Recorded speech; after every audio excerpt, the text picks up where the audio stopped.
வணக்கங்க. உங்கள் பேர் என்ன தெரிஞ்சுக்கலாமா? ஓகே, என்னுடைய பேர் பாக்யம். சரிங்க, நீங்கள் எத்தனை வருஷமாக விவசாயம் பண்ணுறீங்க? கோர்ஸ் 60 இயர்ஸாக. எனக்கு மேரேஜ் ஆகி 59 இயர்ஸ் ஆச்சு. 55 இயர்ஸ்லேருந்து நான் விவசாயம் பண்ணிகிட்ருக்கிறேன். சரிங்க. அந்த ஃபஸ்ட் 5 இயர்ஸ் பேபிஸ் இதுக்கு இருந்தது. சரிங்க, ஓகேம்மா. எத்தனை ஏக்கர்மா உங்களுக்கு போட்டிருக்கீங்க? 6.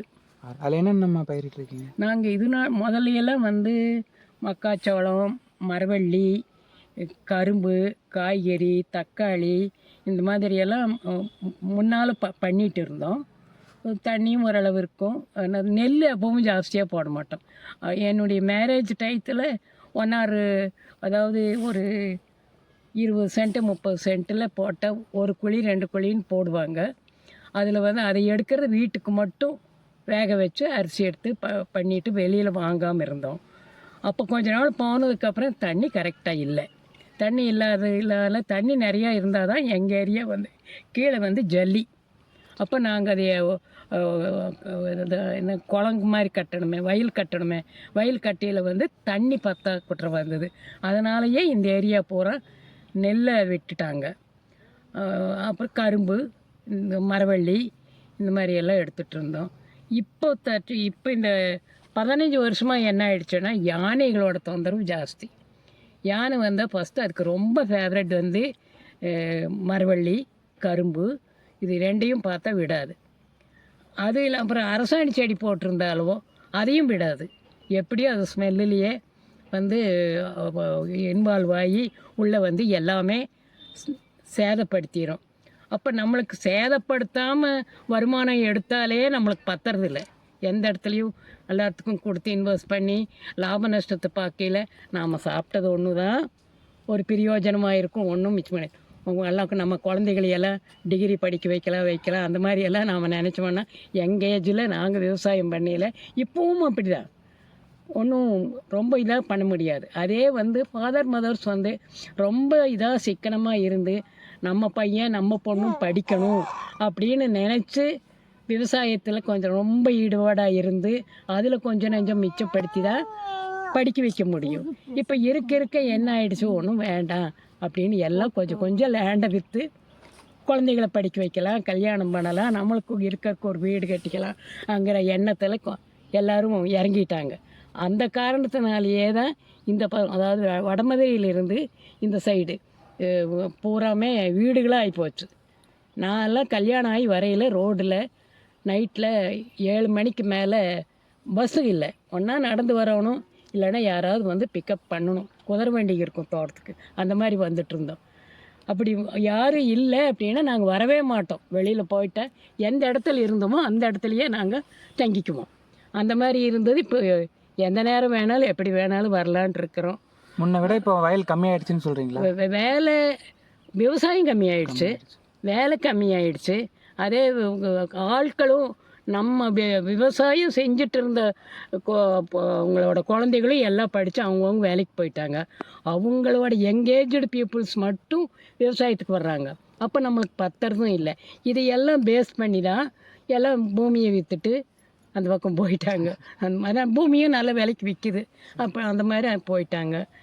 அதுவும் மீறி நாம் செஞ்சாலும் இப்போ ஆர்கானிக்கில் போனோன்னா நாம் ஆர்கானிக் போனோம், நாம் ஆர்கானிக்கு தான் கொண்டு போகிறோன்னா அதையே ப்ரூவ் பண்ணுறதுக்கு ஐஎஸ்ஐ வாங்கணும், இதெல்லாம் பண்ணணும். அப்போ தான் நாம் அதை விற்கவும் முடியும். அதையெல்லாம் பேஸ் பண்ணியில் ஒன்றும் மிச்சமாகிற மாதிரி தெரியல.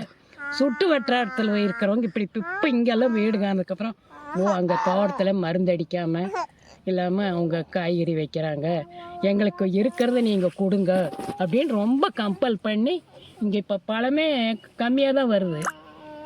அதெல்லாம் 1 கிலோ 2 கிலோ 3 கிலோன்னு வாங்கிக்கிறாங்க. தேங்காயும் வாங்கிக்குவாங்க. காய்கறி எனக்கு வீட்டுக்கு ஒன்று தான் கொஞ்சம் ஒரு 10-20 செடி போடுவோம். நாம் எத்தனை சாப்பிட போகிறோம், மிச்சமாகுமே. அதே நாமளும் சும்மா யாருக்கும் கொடுக்க முடியாது. ஒன் டைம் கொடுக்கலாம், ஆல்வேஸ் கொடுக்க முடியாது. இப்போ அதையே எல்லாம் வாங்கிக்கிறாங்க. அந்த மாதிரி தான் விவசாயம் போயிட்டுருக்குது. ஆனால் இதே பாருங்கள், அந்த செடி போட்டோம், அது ரொம்ப சொத்தை விழுந்துருச்சு. அது எப்போதைக்கு க்ளீன் பண்ணிட்டு வர்ற டைமே 2 பேர் சேர்ந்தாங்கன்னா 3 hours அப்படி செய்வாங்க. அதில் நம்மளுக்கு கிடைக்கிறது ஒரு 6 கிலோ காய் அந்த மாதிரி தான் கிடைக்கும். அந்த 6 கிலோ காய் ஏன்னா கிலோ 60க்கு விற்கிது. 6 கிலோவையும் போகையில் 360 ரூபா. அவங்களுக்கு வேஜஸ் வந்து ஃபார் டே 250. அப்போ ஒன்றுமே மிச்சமாக அப்போ நினச்சிக்கிறது இதையெல்லாம் நாம் ஏன் போடணும், நாம் ஏன் சிரமப்படணும். பசங்க சொல்லுவாங்க, அம்மா இதையெல்லாம் ஏம்மா போட்டுட்டு சிரமப்படுறேன், நம்மளுக்கு வீட்டுக்கு காய் வேணும் போடுறேன்னு சொன்னேன். அம்மா ஒரு 1/2 கிலோ வாங்கிட்டா தீர்ந்தது, ஏம்மா போட்டு சிரமப்படுறேன் அப்படின்னு சொல்லுவாங்க. இந்த இவ்வளோ பிரச்சனை சொல்கிறீங்களாம்மா, அந்த பிரச்சனைலாம் தீரணும்னா நீங்கள் என்ன பண்ணலாம்னு நீங்கள் நினைக்கிறீங்க வர காலத்தில்? வர்ற காலத்தில் தீர்வு பண்ணணுன்னா எல்லாருமே ஒரு ஃபேமிலியிலன்னு இருந்தால் ஆளுநாள் எல்லாருமே அதுக்கு இன்ட்ரெஸ்ட் எடுக்கணும். சன்னு, கிராண்ட் சன்னு, டாட்டர்ஸு எல்லாருமே அதுக்கு இன்வால்வ் ஆகி இருக்கணும். ஒன்லி ஃபாதர் அண்ட் மதர் மட்டும் அது எடுக்கிறோம் அப்படின்னா முடியாது, கஷ்டம். அப்புறம் எல்லாரும் எல்லா குழந்தைகளுமே சரி நாமளும் விவசாயம் பண்ணணும்னு வர்ற குழந்தைங்க உங்கள் மாதிரி எங்கடு ஏஜ் அதாவது வந்து நாம் விவசாயம் பண்ணணும் அப்படின்ட்டு இன்ட்ரெஸ்ட் எடுத்தா எல்லாருமே எடுத்தோம்னா கொஞ்சம் நல்லா இருக்கும். இப்போ பார்த்தா ஒன்றுமே முடியாத மாதிரி தான் இருக்குது. இப்போ எல்லாருமே ஐடி ஃபீல்டு தான் போகிறேன்னு நினைக்கிறாங்க. யாரும் இந்த மாதிரி டைப்பிஸ்ட்டாக போகலாம், கிளர்க்காக போகலாம். ஐடி ஃபீல்டு எஸ்எஸ் ஈக்குவல் இது தானே. முன்னே டைப்பிஸ்ட் பண்ண வேலையை ஐடி ஃபீல்டில் பண்ணிகிட்ருக்காங்க. ஆனால் அது கொஞ்சம் ஸ்மாலாக இருந்தது. இது இப்போ இன்னைக்கு என்லார்ஜ் ஆகிடுச்சு. பட்டன் அமுத்தினா உலகமே தெரிகிற மாதிரி எல்லா பிரச்சனைஸும் நம்மளுக்கு தெரிஞ்சது. அந்த மாதிரி உலகம் போயிட்டுருக்குது. இப்படியே போயிட்டு இருந்தால் நாமெல்லாம் என்ன சாப்பிடுமான்னு எனக்கே புரியல.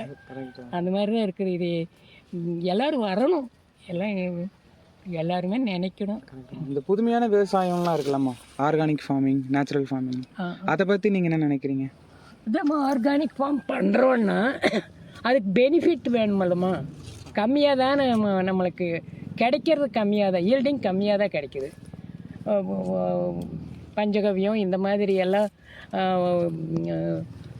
இயற்கை உரங்கள், அப்புறம் இயற்கை களைக்கொல்லிகள் இல்லை, பூச்சிக்கொல்லி, இதையெல்லாம் நாம் கஷ்டப்பட்டு தயாரித்து செஞ்சாலுமே முதல்ல அந்த மாதிரி ரொம்ப பண்ணிகிட்டு இருந்தோம்மா அந்த அளவுக்கு ஈல்டு கிடைக்க மாட்டேங்குது.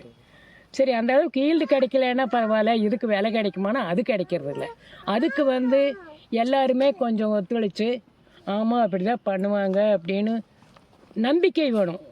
நீங்கள் என்ன பண்ணுறீங்க, உங்களுக்கு பர்ஃபெக்டாக நீங்களும் செய்யணும், நானும் செய்யணும். ஆமாம் அம்மா நல்ல பொருளாக தான் கொடுக்கும் நீங்களும் நினைக்கணும். அது முதல்ல ஜனங்களுக்குள்ளே வந்தால் பரவாயில்லை. அதெல்லாம் சும்மா சொல்கிறதான்னு சொல்லி நாமளும் போகக்கூடாது. அந்த இது வந்தால் நம்மளுக்கு கொஞ்சம் நல்லா இருக்கும். கரெக்டுங்க. இப்போ வரக்கூடிய காலத்தில் விவசாயத்தை மேம்படுத்தணும்னா நீங்கள் என்ன பண்ணலாம்னு நினைக்கிறீங்க? அதான் எல்லாருமே இன்வால்வ் ஆகணும், எல்லோரும் ஒருத்தர் நம்பினா தான் தொழில். அதுதான் மெயின். அதை மெயின் பாயிண்ட் பார்த்தா அதுதான். இல்லைன்னா நம்பாமல் இருந்தால் யாரும் இது பண்ணவே முடியாது. அது